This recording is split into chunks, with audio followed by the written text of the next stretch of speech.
ఓం నమో వెంకటేశాయ. యోగేశ్వరత్వప్రదాన భోగనశ్వరత్వమాన గోవింద గోవింద. త్వత్సేవయా హతకరోపి సహస్రబాహుః త్వచ్చింతయా గతమదోవర సార్వభౌమః త్వన్మాయయా హృతగవోపి నితాంతదోషీ త్వద్రూపయా హి విధయా గతిమాపచాంతే అని అతులిత కరుణావరుణాలయుడైన శ్రీనివాస పరమాత్మని భక్తిగా ప్రార్థించుకుని నమస్కరించుకుంటూ శ్రీశుకుల వారు ఉపదేశం చేసిన శ్రీమద్భాగవతం యొక్క అధ్యయన కార్యక్రమాన్ని మనం ప్రారంభించుకుందాము. యథాప్రకారం ప్రారంభంలో చదువుకోవాల్సిన శ్రీగణేశ ప్రార్థనా శ్లోకాదులను చదువుకుని మంగళాచరణం చేసుకుందాము. శ్రీగణేశ ప్రార్థన. వాగీషాద్యాస్సు మనసః సర్వార్థానాముపక్రమే యన్నత్వా కృతకృత్యా స్యుః తన్నమామి గజాననం. శ్రీగురు ప్రార్థన. గురుర్బ్రహ్మా గురుర్విష్ణుః గురుర్దేవో మహేశ్వరః గురుః సాక్షాత్ పరం బ్రహ్మ తస్మై శ్రీగురవే నమః. శ్రీనివాస ప్రార్థన. శైలాగ్రకృతవాసాయ వేలాతీతదయాబ్ధయే లీలానిర్జితమాయాయ శ్రీనివాసాయ తే నమః. అథ సంకల్పః. అస్మాకం ఉపాత్త సమస్త దురిత క్షయ ద్వారా బుద్ధిశుద్ధ్యర్థం విద్యాభివృద్ధ్యర్థం భక్తిజ్ఞానవైరాగ్యాది తదనుకూల సర్వసంపత్సమృద్ధ్యర్థం శ్రీపరమేశ్వర ప్రీత్యర్థం శ్రీమద్భాగవత పాఠం కరిష్యామహే. అస్య శ్రీమద్భాగవత స్తోత్ర మహామంత్రస్య నారద ఋషిః బృహతీచ్ఛందః శ్రీకృష్ణః పరమాత్మా దేవత బ్రహ్మబీజం భక్తిశక్తిః జ్ఞానవైరాగ్యే కీలకం. అస్మాకం శ్రీమద్భగవత్ ప్రసాద సిద్ధ్యర్థే పాఠే వినియోగః ధ్యానం నారాయణాంకరహితాబ్జ వికాసశుద్ధం వ్యాసప్రసూతశుకతారకభాసబద్ధం సంసారమూలఘనతామసనాశసిద్ధం స్వాకాశమాశ్రయత భాగవతం సమృద్ధం. శ్రీ గురుభ్యో నమః.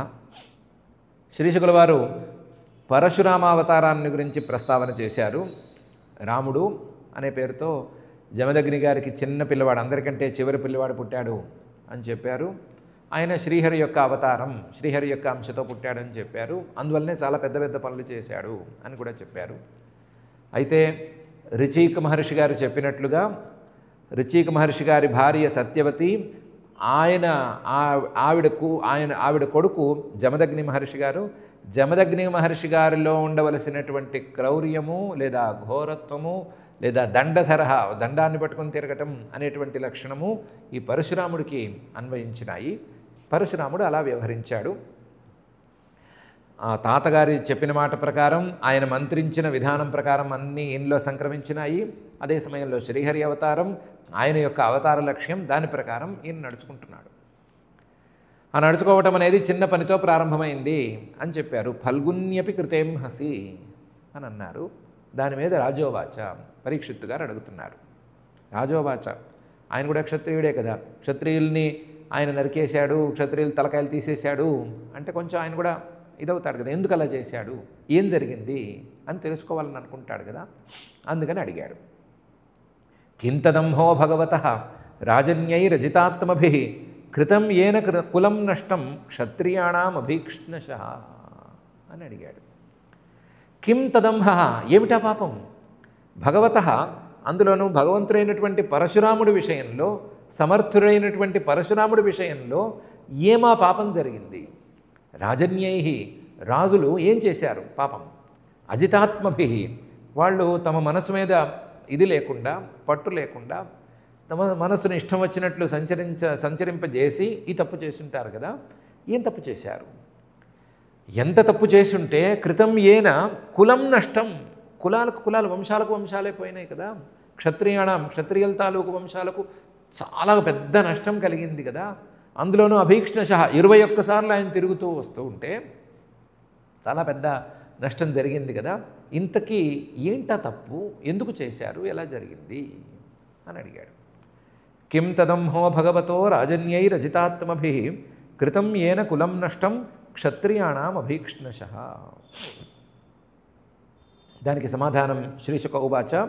శ్రీశుకుల వారు చెప్తున్నారు, హైహయానామధిపతి అర్జున క్షత్రియర్షభ దత్తం నారాయణస్యాంశం ఆరాధ్య పరికర్మభి అని ప్రారంభించి. హైహయ వంశం వాళ్ళని గురించి ఇంతకుముందు ఒకసారి ప్రస్తావన వచ్చింది. ఆ హైహయ వంశంలో ఒక రాజుగారు పుట్టాడు. అధిపతి రాజు అయిన ఆయన పేరు అర్జున.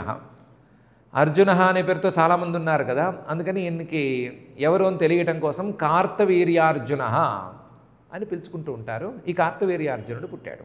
ఎందుకంటే ఇతని తండ్రి గారి పేరు కృతవీర్య, కృతవీర్యుడి యొక్క కుమారుడు కాబట్టి కార్తవీర్య అని, ఈయన పేరు అర్జున కాబట్టి రెండింటినీ కలిపి కార్తవీర్యార్జునుడు అని ఈయన్ని పిలుచుకోవడం ప్రారంభించారు. నిజానికి ఈయన క్షత్రియర్షభ, క్షత్రియుల్లో మంచి శ్రేష్ఠుడు అని చెప్పుకోవాలి. కానీ అది తర్వాతి మాట. ప్రారంభంలో ఇతను కొంచెం చొట్టు చేతులతో పుట్టాడు అని అంటారు. అతని చేతులు ఏదో వంకరగా ఉన్నాయని, అసలు కనీసం ఏదో ఒక వస్తువుని ఎత్తగలిగిన పరిస్థితి కూడా ఉండేది కాదని అని అంటారు.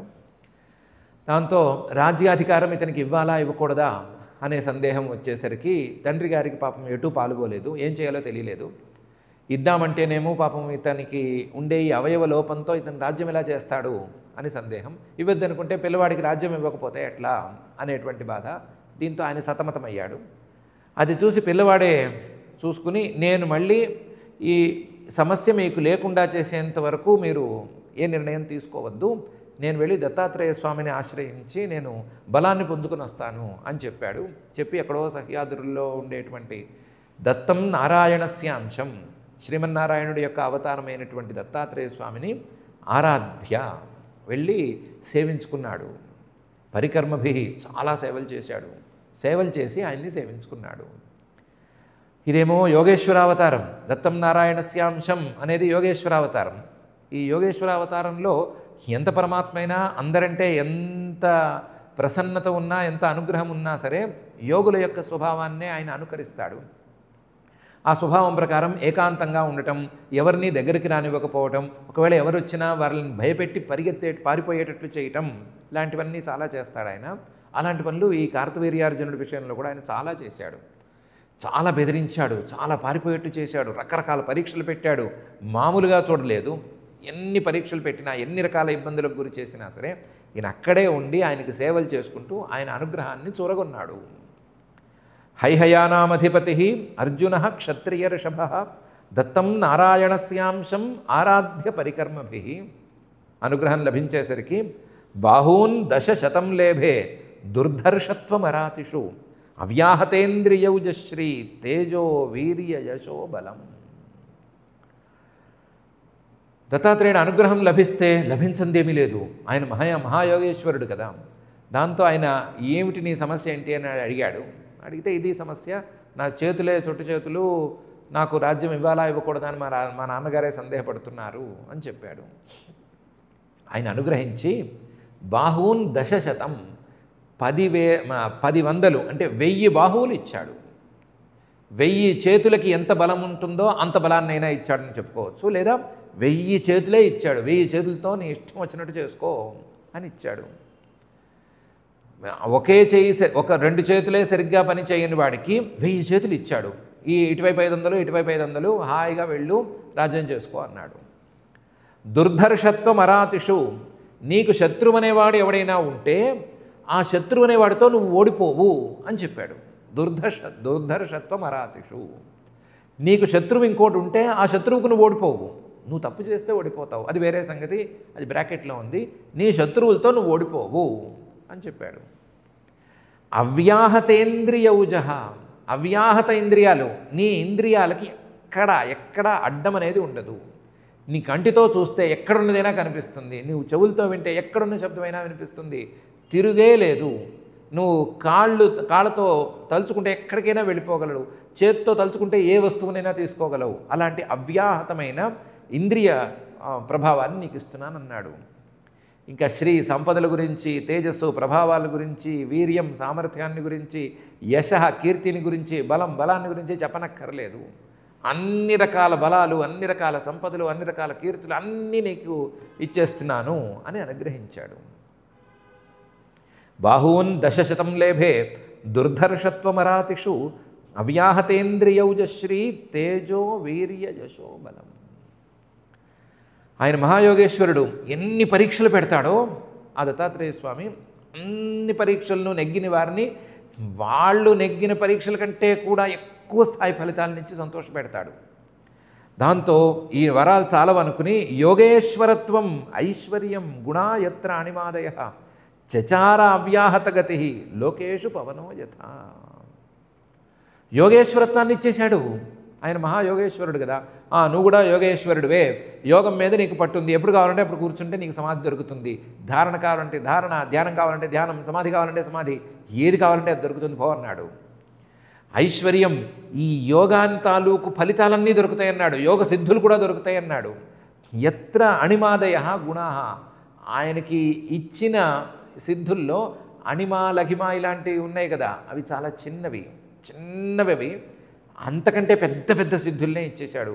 యోగ సిద్ధుల్ని అందించేశాడు, యోగేశ్వరత్వం యోగాన్ని అందించాడు, అన్నీ ఇచ్చేశాడు. ఇవ్వని వరం అంటూ లేదు, అలా ఇచ్చేశాడు. యోగేశ్వరత్వం ఐశ్వర్యం గుణాయత్ర అణిమాదయ. దాంతో బలం పుంజుకుని అన్ని రకాల బలాలని పుంజుకుని ఈయన రాజ్యానికి తిరిగి వచ్చాడు. తిరిగి వచ్చి తండ్రి గారి దగ్గర నుంచి రాజ్యం తీసుకున్నాడు. తీసుకున్న తర్వాత రాజ్యం చేశాడు. కార్తవీర్యార్జునుడిలాగా రాజ్యం చేసినవాడు చరిత్రలో మరొకడు లేడు అన్నంత స్థాయిలో చేశాడు. ఎలా చేశాడు అంటే, రాజుగారికి ఏం కావాలి అంటే, రాజుగారికి రాజ్యంలో ఏం జరుగుతోంది అని తెలియాలి. తెలిసి అక్కడ ఏం తప్పు జరుగుతూ ఉంటే కనుక ఆ తప్పుని వెంటనే సరిదిద్దగలగాలి. ఇది చిన్న స్థాయి అయినా సరే, మధ్యమ స్థాయి అయినా సరే, పై స్థాయి అయినా సరే, ఏ స్థాయిలోనైనా సరే తప్పులు ఎక్కడైనా జరుగుతుంటే ఆ తప్పుల్ని తెలుసుకుని రాజుగారు దిద్దగలగాలి. ఇది రాజుగారు చేయవలసిన ప్రధానమైన పని. ఎక్కడైనా ఒప్పులు జరుగుతుంటే ఆ ఒప్పుల్ని కొంచెం పెంచవచ్చు, అది తర్వాతి మాట. తప్పులు జరుగుతుంటే మాత్రం ఆపాలి. ఈ తప్పులు ఎక్కడ జరుగుతాయని రాజుగారికి ఏం తెలుస్తుంది? పాపం ఎక్కడో చోట కూర్చుని ఉంటాడు. ఎక్కడో కూర్చుని రాజుగారికి తప్పులు ఏం జరుగుతాయని ఏం తెలుస్తుంది అంటే, తెలియాలి కాబట్టి ఆయన పాపం గూఢచారుల్ని అట్టుపెట్టుకోవాలి, వార్తల్ని చేరవేసే వాళ్ళని అట్టుపెట్టుకోవాలి. ఎక్కడెక్కడ ఏం జరిగినా సరే వెంటనే తన దగ్గరికి ఆ ఇన్ఫర్మేషన్ వచ్చేటట్లు ఏర్పాటు చేసుకోవాలి. చేసుకుని వెంటనే దాన్ని అక్కడ దిద్దాలి. అంత శ్రద్ధ ఉండాలి. ఆ వ్యవహారం మీద అంత ఏమరపాటు లేకుండా ఉండటం అనేది ఉండాలి. చాలా జాగ్రత్తగా ఉండాలి. ఇది సామాన్య రాజులకు సంబంధించిన వ్యవహారం. ఇలా కొంతమంది రాజ్యం చేశారు. అందరూ భోగలాలసత్వం ఏమీ లేరు, అందరూ ఏమి భోగాల కోసమే వెంపర్లాడలేదు. కొంతమంది బాధ్యతగా పనిచేయాలని అనుకుని 24 గంటలు ఇదే పనిగా ఉన్నారు. ఎక్కడెక్కడి నుంచి ఏ వార్త వస్తే ఆ వార్త వచ్చిన చోటికి పంపించవలసిన తీరులో మనుషుల్ని పంపించటము, లేదా చేయవలసిన తీరులో దానికి పరిహారాలు చేయడం లాంటివి చేస్తూ వచ్చారు. కానీ కార్తవీర్యార్జునుడు అలా చేయలేదు. వరాలు సామాన్యమైన వరాలు కావు కదా. ఎక్కడికి కావాలంటే అక్కడికి వెళ్ళగలడు. అవ్యాహతగతి, ఎక్కడికైనా వెళ్ళగలిగినవాడు. కాబట్టి ఎక్కడైనా ఏదైనా తప్పు జరుగుతోంది అని అనిపిస్తే చెవులతో వినేవాడు, కళ్ళతో చూసేవాడు, అక్కడ ఏం జరుగుతోందని వెంటనే అర్థం చేసుకుని ఠకీమని అక్కడికి వెళ్ళి ప్రత్యక్షమయ్యేవాడు. తప్పు జరిగే చోట తప్పు జరగటానికి 1 సెకండ్ ముందు ప్రత్యక్షమయ్యి, జాగ్రత్త, ఇది నా రాజ్యం, తప్పు చేయకూడదు, తప్పు చేస్తే దండిస్తా అని బెదిరించి ఆ తప్పును ఆపేసేవాడు. తప్పు జరిగిన తర్వాత దిద్దటం కాదు, తప్పు జరగటానికి 1 సెకండ్ ముందే ప్రత్యక్షమయ్యి బెదిరించి ఆ తప్పును ఆపేసేవాడు. ఏంటి, కింద స్థాయిలో, చిన్న స్థాయిలో ఆయన రాజ్యంలో పురుగులు, పుట్రలు, పక్షులు ఇవన్నీ కూడా తప్పు చేయడానికి వీల్లేదు. ఏ పక్షి మరొక పక్షిని బలాత్కారం చేయడానికి వీల్లేదు. ఏ మనిషి మరొక మనిషిని ఇబ్బంది పెట్టడానికి వీల్లేదు. ఎక్కడా తప్పు జరగకూడదు. తప్పు జరగాలి అని ఎవరి హృదయంలోనైనా ఏమైనా సంకల్పం కలిగితే ఈయన దాన్ని చూస్తాడు, వెంటనే అక్కడికి వస్తాడు, దాన్ని కట్ చేసేస్తాడు అక్కడికి. అంత స్థాయిలో రాజ్యం చేశాడు. రాజ్యమంతా తానే అయి ఉన్నాడు. రాజ్యమంతా కూడా ఎక్కడ చూసినా సరే ఈ కార్తవీర్యార్జునుడే ఉన్నాడు. అన్నంత స్థాయిలో రాజ్యం చేశాడు. చచార అవ్యాహత గతి, అన్నిట్లా తానే తిరిగేవాడు. ఇంకా ఎవరిని చారుల్ని పెట్టుకోవటం కానీ, గూఢచారులను నియమించుకోవటం కానీ, వాళ్ళు ఇచ్చిన ఇన్ఫర్మేషన్ నా మీద ఆధారపడటం కానీ ఏమీ లేవు. అవ్యాహతగతి, అక్కడికి తానే వెళ్ళిపోవటం, తానే అన్నీ సరిచూసుకుని వచ్చేసేయటం. లోకేషు, ఇలా కింద లోకంలో కాదు పై లోకాల్లో కూడా తిరగడం మొదలుపెట్టాడు. పవనో యథ, గాలిలాగా తిరిగాడు. గాలి ఎక్కడ పడితే అక్కడ ఉంటుంది కదా, అలాగే ఈ కార్తవీర్యార్జునుడు కూడా ఎక్కడ పడితే అక్కడ ఉన్నాడు. గాలి మీద ప్రాణాయామం మీద పట్టు సాధించినవాడు కదా, పట్టు సాధించినవాడంటే ఆ వరం పొందినవాడు కదా, అందుకని గాలిలాగా తిరిగేశాడు, ఊరంతా తిరిగేశాడు. ఎక్కడ ఏమీ జరగకూడదు, అంతా సవ్యంగా జరగాలి అన్నట్లు చేశాడు. యోగేశ్వరత్వమైశ్వర్యం గుణాయత్రాణిమాదయ చచార అవ్యాహతగతి లోకేషు పవనో యథ. ఈయనలో వైరాగ్యం తాలూకు ఛాయలతో కొంచెం తక్కువ ఉన్నట్లే అనిపిస్తోంది. వైరాగ్యం, ఈయన యొక్క వైరాగ్యం గురించి పెద్దగా ఏమీ మనకు ఇన్ఫర్మేషన్ లేదు. కాకపోతే వైభోగాలను మాత్రం చక్కగా అనుభవించాడు. వచ్చిందే కదా, తపస్సు చేసుకున్నాడు, దత్తాత్రేయ స్వామి వారిని మెప్పించి అన్నీ పొందాడు కదా. కాబట్టి స్త్రీరత్నైరావృత క్రీడన్ రేవాంభసి మదోత్కట వైజయంతీం స్రజం బిభ్రత్ రురోధ సరితం భుజై. స్త్రీరత్నైరావృత, ఎంతోమందిని పెళ్లి చేసుకున్నాడు, స్త్రీ రత్నాలను పెళ్లి చేసుకున్నాడు, అందమైన స్త్రీలను చాలామందిని పెళ్లి చేసుకున్నాడు. వాళ్ళందరితో అక్కడక్కడ అప్పుడప్పుడు ఆటలాడుతూ ఉండేవాడు. హాయిగా క్రీడన్, ఆటలాడుతూ కాలక్షేపం చేసేవాడు. ఇక్కడ ఆటలాడుతూ కాలక్షేపం చేసేవాడే కానీ ఎక్కడైనా తప్పు జరిగితే వెంటనే అక్కడ ప్రత్యక్షమయ్యేవాడు. ఇక్కడ ఇలాగే ఉండటం, అక్కడ ఇంకో రూపంతో ప్రత్యక్షం అవ్వటం. యోగ బలం ఉందనే ఉంది కదా, అణిమాది సిద్ధులు ఉన్నవాడికి అదేం పెద్ద విషయం కాదు కదా.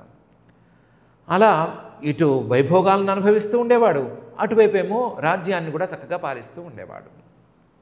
ఇతను ఒకరోజు రేవాంభసి, నర్మదా తీరంలో మహిష్మతి అనే నగరాన్ని, మనకు తెలిసిన మహిష్మతి కాదు వేరే మహిష్మతి, ఆ మహిష్మతి నగరాన్ని కట్టుకుని అక్కడ రాజ్యం చేస్తున్నాడు.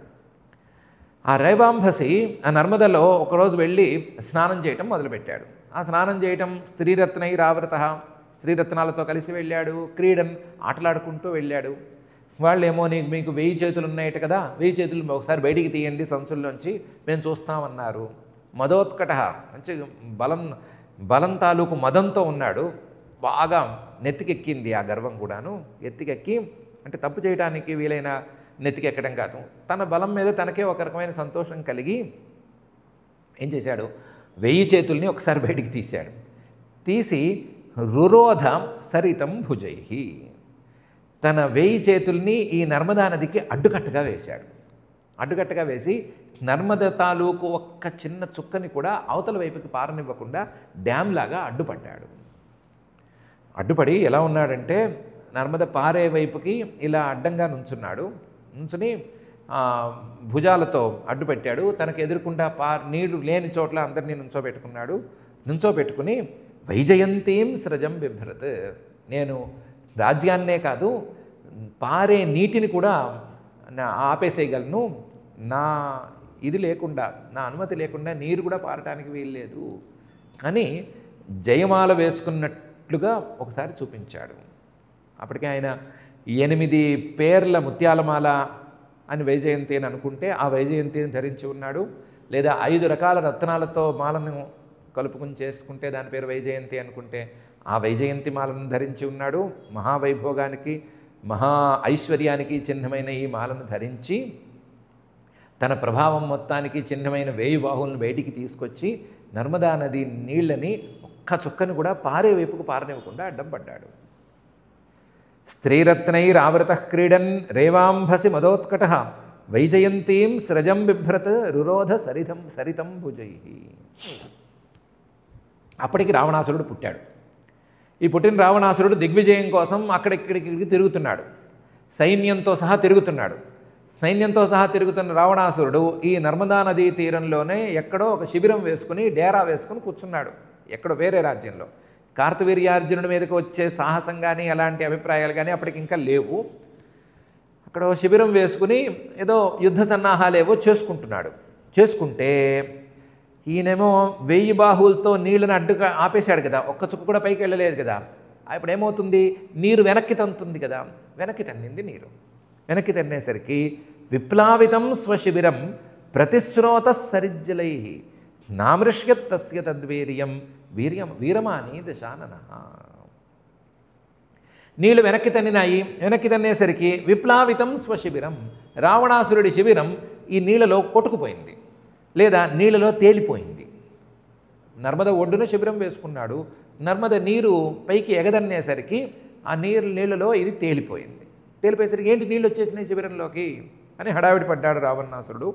చూస్తే ప్రతిస్రోత సరిజ్జలై, నర్మద అటువైపు పారవలసింది కాస్త, నర్మదా నది తూర్పు నుంచి పశ్చిమానికి వెళ్ళే నది కదా, అందువల్ల పశ్చిమం వైపుకు పారవలసిన నర్మదా నది ప్రతిస్రోత తూర్పుకు పారుతోంది, వెనక్కి వస్తోంది నీరు అని చూశాడు. ప్రతిస్రోత సరిజ్జలై, ఎందుకు ఇలా అవుతోంది అని చూసి రమ్మన్నాడు.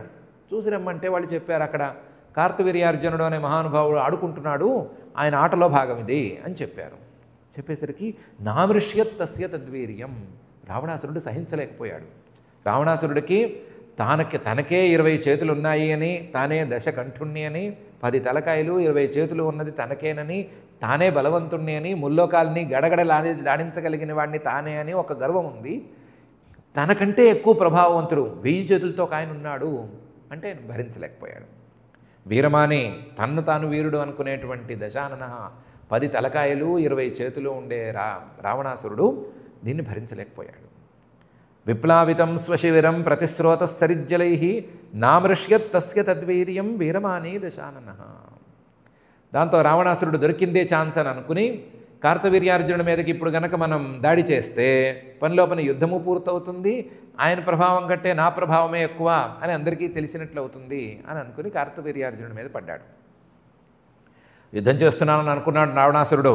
కానీ గృహీతో లీలయా స్త్రీణాం సమక్షం కృతకిల్బిష మాహిష్మత్యాం సన్నిరుద్ధ ముక్తో ఏన కపిర్యథ. రావణాసురుడేమో నేను చాలా గొప్పగా యుద్ధం చేయడానికి వెళుతున్నాను అనుకుని కార్తవీర్యార్జునుడి మీద కలయబడ్డాడు. కార్తవీర్యార్జునుడేమో ఎవడి పిల్లకోతి అని అనుకున్నాడు. పిల్లకోతి అని అనుకుని స్త్రీణాం సమక్షం, ఆడవాళ్ళందరూ హాయిగా అందరూ ఎంజాయ్ చేస్తుంటే, అందరూ ఆడుకుంటూ పాడుకుంటూ సుఖంగా ఉంటే వీడేమిటి గోల చేస్తున్నాడు అని అనుకుని గృహీతో లీలయ, ఏమాత్రం ఆయాసపడకుండా, యుద్ధం అనే మాటను రానివ్వకుండా, అస్త్రాలు శస్త్రాలనే మాట లేకుండా ఒక కోతిని ఒడిసిపట్టినట్టు, పిల్ల కోతిని ఒడిసిపట్టినట్టు రావణాసురుడిని ఒడిసిపట్టాడు. గృహీతో లీలయ, దానికి ఏం శ్రమ కూడా పడలేదు. స్త్రీణాం సమక్షం, స్త్రీలందరూ ఉండగా వాళ్ళ ముందుకు వచ్చి వేషాలు వేశాడు కదా రావణాసురుడు. అందుకని కృతకిల్బిష, అనవసరమైన చోట అనవసరమైన పరాక్రమం చూపించడం అనేది తప్పు అయితే ఆ తప్పు చేశాడు అని అనుకుని కోతిని పట్టినట్టు పట్టేశాడు. పట్టేసి మాహిష్మత్యాం సన్నిరుద్ధ, మాహిష్మతిలో కారాగారంలో పారేశాడు. పో లోపల కూర్చోవో, మేము పెట్టే జైలు కూడు తింటూ ఉండు అని పారేశాడు. తర్వాత పాపం రావణాసురుడు కొన్నాళ్ళకు కనిపించకపోయేసరికి ఆయన తాతగారు పులస్త్య మహర్షి గారికి దిగులొచ్చి పాపం కార్తవీర్యార్జునుడి దగ్గరికి వచ్చి, మా మనవడేనయ్యా తెలియక తప్పు చేశాడు, నీ మీద పడకూడదని తెలియక ఈ తప్పు చేశాడు, కాస్త విడిచిపెట్టు అని ప్రార్థించేసరికి పులస్త్య మహర్షి గారు గొప్పవాడు కదా, మహర్షి గారు కదా, ఆయన చెప్పిన తర్వాత కాదనకూడదు అని అనుకుని ముక్త వదిలిపెట్టేశాడు. కపిర్యథ, కోతిని పట్టినట్టే పట్టాడు, కోతిని విడిచిపెట్టినట్టే వదిలిపెట్టేశాడు. కోత వచ్చి ఇంటి చుట్టుపక్కల బాగా గోల చేస్తుంటే ఏం చేయాలి అంటే, రాళ్ళేసి రప్పలేసి కొట్టక్కర్లేదు, ఓ బోన్ లాంటిది పెట్టి పట్టుకోవచ్చు, తప్పేం లేదు. బోన్ లాంటిది పట్టుకుని దాన్ని తీసుకెళ్ళి అడవిలో వదిలేసేయాలి. అలాగే రావణాసురుడు అనేటువంటి పిల్ల కోతిని కార్తవీర్యార్జునుడు పట్టి కాసేపు బోన్లో వేసేశాడు, కారాగారంలో వేసేశాడు. తర్వాత పులస్త్య మహర్షి గారు వచ్చి అడిగితే వెంటనే విడిచిపెట్టేశాడు. పో, నా జోలికి రాకు, నాలాంటి వాళ్ళ జోలికి రాకు, నీ మానాన్ని నువ్వు చేసుకోపో అని వదిలేశాడు. గృహీతో లీలయా స్త్రీణాం సమక్షం కృతకిల్బిష మాహిష్మత్యాం సన్నిరుద్ధ ముక్తో ఏన కపిర్యథ. ఇంత ఎందుకు చెప్పుకుంటున్నామంటే, అతని యొక్క పరాక్రమం, అతని యొక్క ప్రభావం అనేది అంత స్థాయిలో ఉండేది. రావణాసురుడే పిల్లకోతిలాగా ఆయన ముందు వేషాలు వేయవలసి వచ్చింది, పిల్లకోతిలాగా తోక ముడుచుకొని పోవలసి వచ్చింది. అంతటి పరాక్రమం ఉన్నవాడు. అంతటి పరాక్రమం ఉన్నవాడు కూడా ఓ తప్పు చేశాడు. ఈ తప్పు చేయడానికి ముందు చాలా జరిగింది అంటారు, కానీ దాన్ని మనం ప్రత్యేకించి చెప్పుకోనక్కర్లేదు. కథాగమనంలో కానీ ఈ తప్పుకి కానీ పెద్దగా ఉపయోగించవవి. అహంకరించాడు ప్రధానంగాను. ఈ అహంకారం వద్దని దత్తాత్రేయ స్వామి వారు ముందే చెప్పారు. వస్తాయి, సిద్ధులు వస్తాయి, పరాక్రమాలు ఉంటాయి, ప్రభావాలు ఉంటాయి, వాటికి అహంకరించకూడదు. ఎందుకంటే అహంకారం అనేది వస్తే తప్పులు చేస్తాము. తప్పులు చేసినప్పుడు మాత్రం మనం మనం తప్పించుకోలేము దాని ఫలితం నుంచి అని ముందే చెప్పారు. చెప్తే ఈ కార్తవీర్యార్జునుడు పాపం తెలివిగానే మంచిగానే తెలివిగానే నేను అహంకరించినప్పుడల్లా, నేను తప్పు చేసినప్పుడల్లా నన్ను ఎవరో ఒకళ్ళు వచ్చి కాస్త దిద్దేట్లుగా మీరు ఏర్పాటు చేయండి అని కూడా ప్రార్థించాడు. దాన్ని కూడా ఒప్పుకున్నాడు ఆయన స్వామి. దాన్ని కూడా ఒప్పుకుని ఎప్పుడైనా అహంకరిస్తున్నాడు అనుకున్నప్పుడు వాయువుని ఒకసారి, అగ్నిని ఒకసారి పంపించాడు. రకరకాల మార్గాల్లో పంపించాడు. వాయువు గారు వచ్చినప్పుడు కాస్తంత విన్నాడు, కానీ అగ్ని వచ్చినప్పుడు మాత్రం సరిగ్గా మాట విన్నట్లేడు ఈయన. అప్పటికే కొంచెం అహంకారం ఎక్కువైపోయింది. అయినా సరే అగ్ని చెప్పదలుచుకుందేదో తన భాషలో చెప్పాడు. వాయువు గారు చెప్పినప్పుడు కాస్తంత వినయంగా విన్నాడు. ఆయన దత్తాత్రేయుడు వరం ప్రకారం ఈయనకి బోధన అనేది జరిగింది. అయినా సరే అహంకారం అనేది ఆగదు కదా, నెత్తికెక్కింది. అహంకారం పోవాలి అంటే వైరాగ్యపు తాలూకు ఛాయలు కొంచెం ఉండాలి.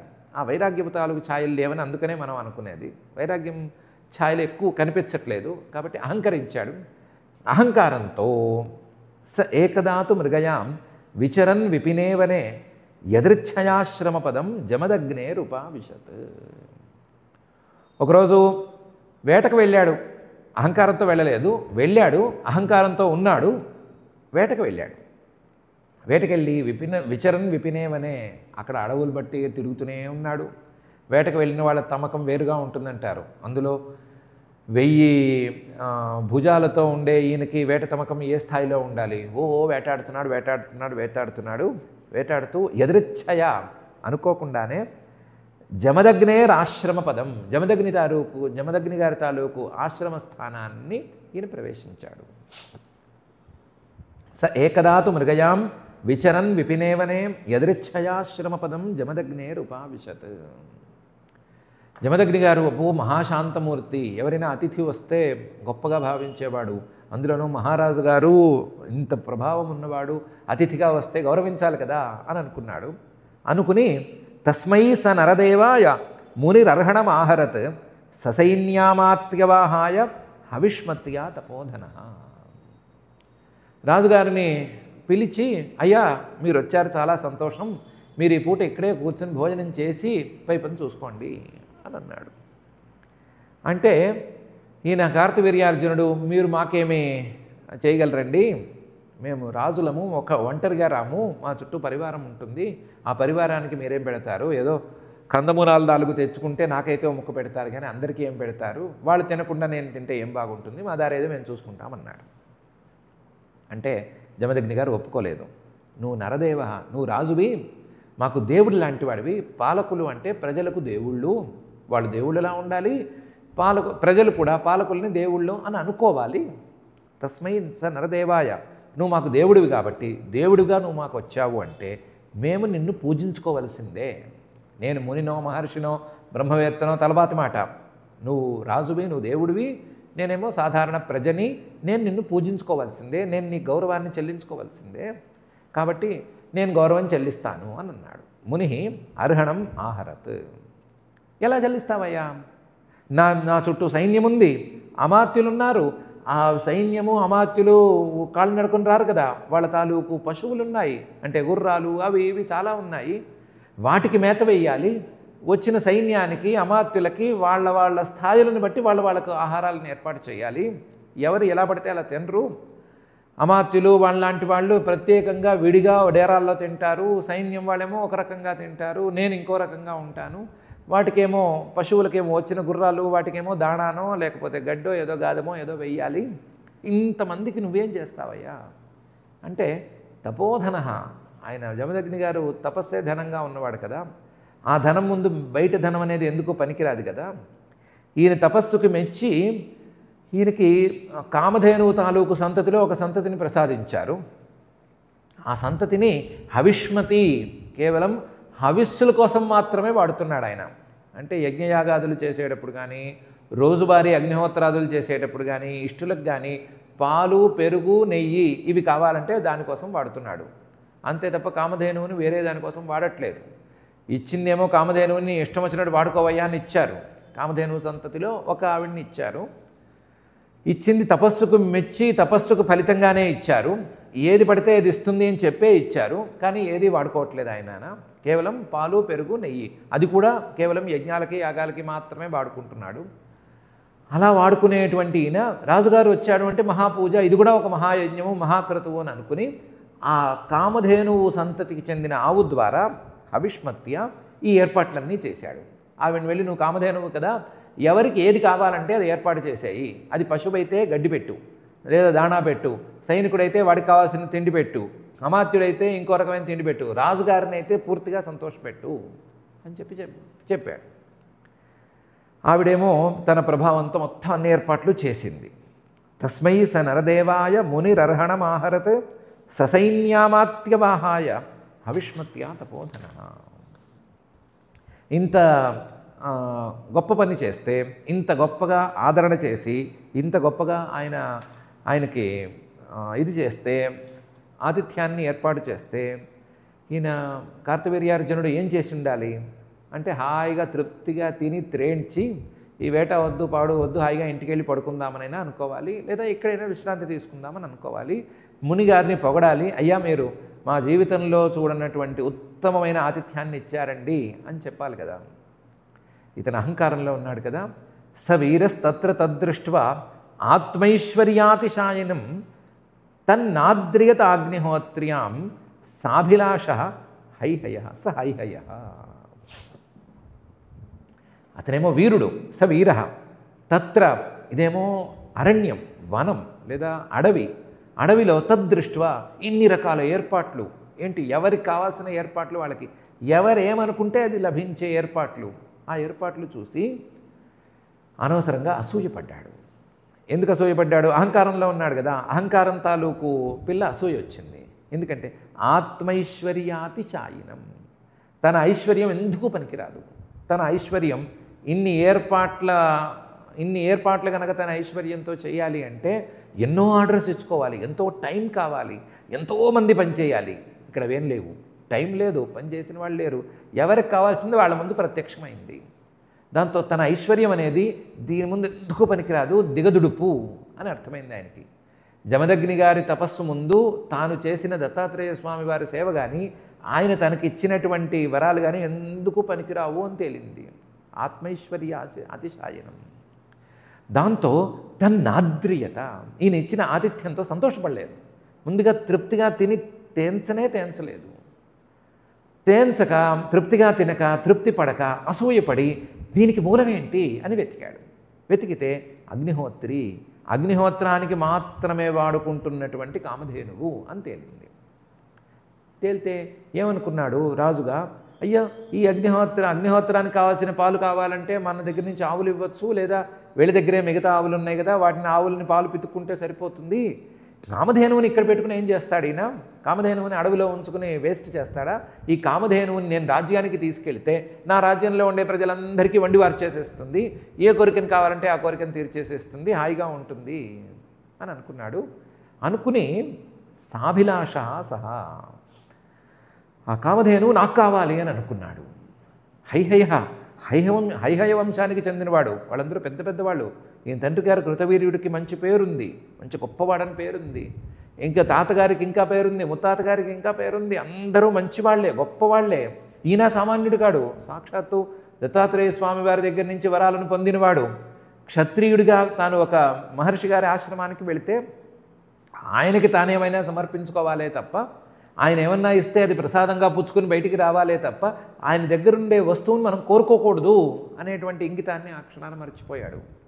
అసలు కోరుకోవటం కానీ అడగటం కానీ మనం చేయకూడదు. చేయి దాచి అడగాల్సిన కర్మ మనకేంటి? మనకున్న సామర్థ్యంతోనే, మనకున్న యోగ బలంతోనే మనం అన్నీ చేసేయచ్చు అని అనుకోవాలి. అది కూడా అనుకోలేదు. ఏమీ అనుకోకుండా ఈ అగ్నిహోత్రానికి మాత్రమే వీళ్ళు వాడుతున్నారు, వీళ్ళకి అసలు ఏ వస్తువుని ఎలా వాడుకోవాలో తెలియదు, ఇది నా దగ్గర ఉంటే బాగుంటుంది, నాకు కావాలి అని అనుకున్నాడు. అనుకుని మహర్షి గారిని అడిగాడు. సవీరస్తత్ర తద్దృష్ట్వా ఆత్మైశ్వర్యాతిశాయనం తన్నాద్రియతాగ్నిహోత్ర్యాం సాభిలాష సహైహయ. హవిర్ధానీం ఋషేర్దర్పాత్ నరాన్ హర్తుమచోదయత్ తేజ మహిష్మతీం నిన్యు సవత్సాం క్రందతీం బలాత్. మహర్షి గారిని అడిగాడు. హవిర్ధానీం, ఋషి, ఆయనేమో ఋషి, ఆయనకి ఇలాంటి రాజకీయాలు ఒకరికంటే వాళ్ళు ఎక్కువ తక్కువ ఇలాంటివి ఏమీ తెలియవు. ఆయనకి ఇలాంటి అహంకారాలు కానీ అసూయలు కానీ ఏవీ లేవు. ఆయన శాంతంగా బ్రహ్మవేత్తగా ఉన్నాడు. ఆయన్ని వచ్చి మీ ఆవుని నాకు ఇచ్చేయండి అంటే ఈయన అన్నాడు, ఆవుని ఇవ్వటంలో మాకు అభ్యంతరం లేదు, కానీ ఆవిడ హవిర్ధాని ఎప్పుడు కావాలంటే అప్పుడు మాకు హవిస్సులకు కావలసినటువంటి పాలు పెరుగు ఇచ్చేస్తోంది. ఇలాంటి ఆవుని వదిలిపెట్టుకుంటే మాకున్న సౌకర్యాలను పోగొట్టుకున్నట్టు అవుతుంది. అందులో నువ్వు అడగకూడదు, నువ్వు రాజువి, నువ్వు మాకేమైనా ఇవ్వాలి కానీ నువ్వు అడుగుతావేంటి, అందుకని వద్దులే అన్నాడు. వద్దులే అంటే ఈ కార్తవీర్యార్జునుడికి కోపం వచ్చింది. జమదగ్ని అడిగితే రాజుగారు అంతటి వాడు అడిగితే అయ్యో అంతకంటే మహాభాగ్యమా అని చెప్పి ఇచ్చేయాలి, అప్పుడు మేము సంతోషించి కావాలంటే 1000 ఆవులైనా వెనక్కిస్తాం, కానీ ఇవ్వమంటే ఇవ్వనంటాడేంటి అని కోపం వచ్చింది. కోపం వచ్చి ఋషేహే హవిర్ధాని, ఆయనేమో జమదగ్ని మహర్షి గారేమో ఋషి, అలాంటి ఋషులతో ఇలాంటి తగాదాలు పెట్టుకోకూడదు అనే ఇంగితము మర్చిపోయాడు. హవిర్ధాని వాళ్ళకి హవిస్సులకు ఉపయోగిస్తోంది అంటే మనం గనక ఏమైనా తేడా చేస్తే ఈ హవిస్సులను అందుకోవలసిన దేవతలతో కూడా తగాదా పెట్టుకున్నట్టు అవుతుంది అనే సంగతి కూడా మర్చిపోయాడు. పోనీ తగాదా పక్కన పెట్టినా సరే అది తప్పు అనే సంగతి కూడా మర్చిపోయాడు. మర్చిపోయి దర్పాత్, కేవలం అహంకారమే మనసు నిండా ఉండగా నరాన్ హర్తుమచోదయత్, తన సైన్యం వాళ్ళని మీరు ఆవును లాక్కొచ్చేసేయండి అని ఆజ్ఞాపించాడు. జమదగ్ని గారు ఏం మాట్లాడలేదు. నువ్వు లాక్కెళ్తే లాక్కెళ్ళు, ఆవిడ వస్తే తీసుకెళ్ళు, నాకు సంబంధం లేదు, నన్ను అడిగావు, నేను నాకు హవిర్ధాని ఇది అని చెప్పాను అని ఊరుకున్నాడు. తేచ మాహిష్మతిం నిన్యు, వాళ్ళు ఏం చేస్తారు, సైన్యం వాళ్ళు రాజుగారు ఏం ఆజ్ఞాపిస్తే అది చేస్తారు కదా. మహిష్మతికి తీసుకెళ్ళారు. తీసుకెళ్ళేటప్పుడు పాలు పితుక్కోవాలి కదా అని సవత్సాం, దాని దూడను కూడా తీసుకొచ్చేశారు. క్రందతీం, అరుస్తోంది, పెడబొబ్బలు పెడుతోంది, నేను ఈ ఆశ్రమం వదిలిపెట్టి రాను, నాకు జమదగ్ని గారి దగ్గరే హాయిగా ఉంది అన్నట్లుగా అంటోంది.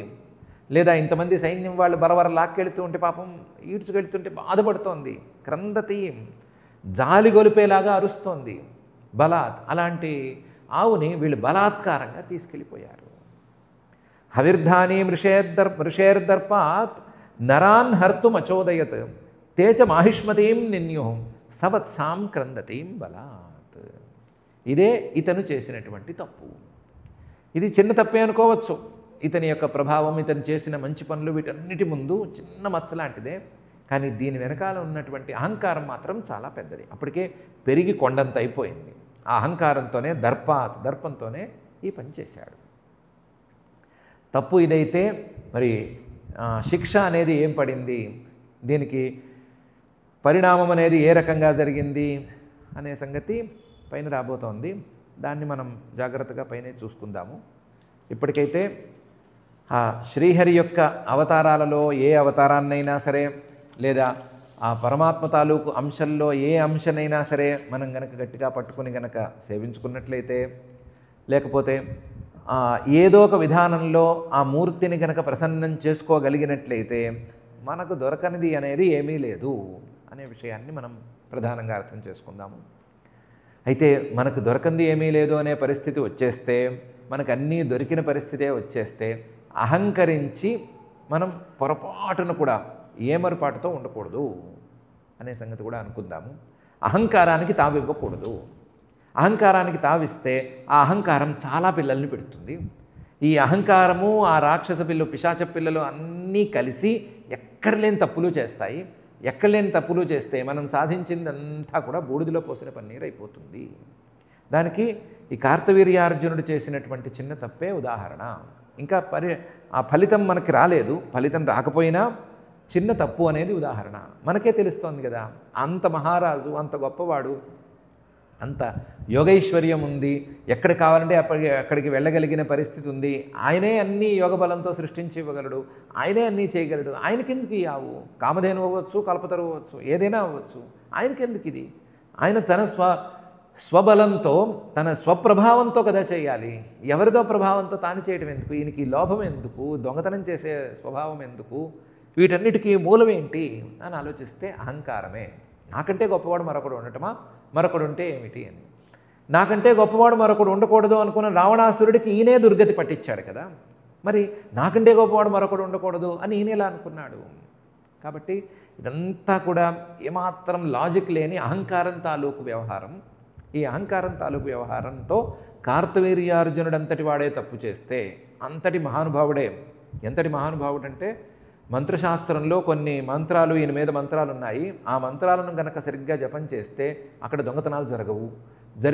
ఒకవేళ దొంగతనాలు జరిగినా సరే మళ్ళీ వస్తువులన్నీ తిరిగి వచ్చేస్తాయి. ఎవరైనా జైళ్ళలో అక్కడ ఇక్కడ పడితే వాళ్ళందరూ బయటకు వచ్చేస్తారు. ఇలాంటివి చాలా ఉన్నాయి. కార్తవీర్యార్జున మంత్రాలు చాలా ఉన్నాయి. ఆయన్ని దేవుడిగా భావించి కొలిచేందుకు వీలైన మంత్రాలే ఉన్నాయి. వాటి ద్వారా చాలా ఫలితాలు దొరుకుతాయి అంటారు. నష్టద్రవ్య లాభాలని, అవని ఇవని చాలా ఉన్నాయంటారు. అంతటి మహానుభావుడికే ఇంత గతి అయితే మనలాంటి వాళ్ళకి, సామాన్యులకి గతి ఏ గతి అవుతుంది అని మనం ఈ సందర్భంగా తప్పనిసరిగా ఆలోచించుకుందాము. ఆలోచించుకుని అహంకారానికి తావివ్వకూడదు, అహంకారాన్ని పిల్లలు పెట్టనివ్వకూడదు, ఈ అహంకారపు పిశాచ పిల్లలు ఏ తప్పులు చేయకూడదు అనేటువంటి నిర్ణయాన్ని కఠినంగా మనం తీసుకుందాము.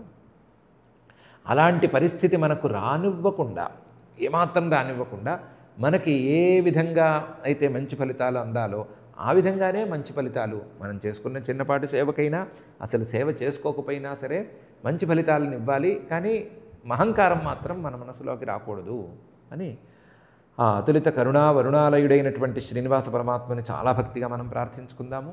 ఆ ప్రార్థనతో ఈ శ్లోకాల పారాయణ కార్యక్రమం చేసుకుందాము. అథ శ్రీమద్భాగవతే పారమహంస్యాం సంహితాయాం నవమస్కంధే పంచదశాధ్యాయే శ్లోకాః. రాజోవాచ కింతదంహో భగవతః రాజన్యైరజితాత్మభిః కృతం యేన కులం నష్టం క్షత్రియాణామభీక్ష్ణశః. శ్రీశుక ఉవాచ హైహయానామధిపతిః అర్జునః క్షత్రియర్షభః దత్తం నారాయణస్యాంశం ఆరాధ్య పరికర్మభిః బాహూన్ దశశతం లేభే దుర్ధర్షత్వమరాతిషు అవ్యాహతేంద్రియౌజశ్రీ తేజో వీర్య యశోబలం యోగేశ్వరత్వమైశ్వర్యం గుణాయత్రాణి మాదయః చచారావ్యాహతగతిః లోకేషు పవనో యథా స్త్రీరత్నైరావృతః క్రీడన్ రేవాంభసి మదోత్కటః వైజయంతీం స్రజం బిభ్రత్ రురోధసరితం భుజైః విప్లావితం స్వశిబిరం ప్రతిస్రోతః సరిజ్జలైః నామృష్యత్తస్య తద్వీర్యం వీరమానీ దశాననః గృహీతో లీలయా స్త్రీణాం సమక్షం కృతకిల్బిషః మాహిష్మత్యాం సన్నిరుద్ధః ముక్తో యేన కపిర్యథా స ఏకదా తు మృగయాం విచరన్ విపినే వనే యదృచ్ఛయాశ్రమపదం జమదగ్నేరుపావిశత్ తస్మై సనరదేవాయ మునిరర్హణమాహరత్ ససైన్యామాత్యవాహాయ హవిష్మత్యా తపోధనః సవీరస్తత్ర తద్దృష్ట్వా ఆత్మైశ్వర్యాతిశాయనం తన్నాద్రియతాగ్నిహోత్ర్యాం సాభిలాషः సహైహయః హవిర్ధానీ మృషేర్దర్పాత్ నరాన్ హర్తుమచోదయత్ తే చ మాహిష్మతీం నిన్యుః సవత్సాంక్రందతీం బలాత్. ఇతి శ్రీమద్భాగవతే పారమహంస్యాం సంహితాయాం నవమస్కంధే పంచదశాధ్యాయే శ్లోకాః. అథ క్షమా ప్రార్థనా యదక్షరపదభ్రష్టం మాత్రాహీనం చ యద్భవేత్ తత్సర్వం క్షమ్యతాం దేవ నారాయణ నమోऽస్తు తే. అథ భగవత్సమర్పణం కాయేన వాచా మనసేంద్రియైర్వా బుద్ధ్యాత్మనా వా ప్రకృతే స్వభావాత్ కరోమి యద్యత్ సకలం పరస్మై నారాయణాయేతి సమర్పయామి. అథ లోకక్షేమ ప్రార్థనా. సర్వే భవంతు సుఖినః, సర్వే సంతు నిరామయాః, సర్వే భద్రాణి పశ్యంతు, మా కశ్చిద్ దుఃఖభాగ్ భవేత్. అథ మంగళం శ్రియః కాంతాయ కళ్యాణ నిధయే నిధయేర్థినాం. శ్రీవేంకటనివాసాయ శ్రీనివాసాయ మంగళం.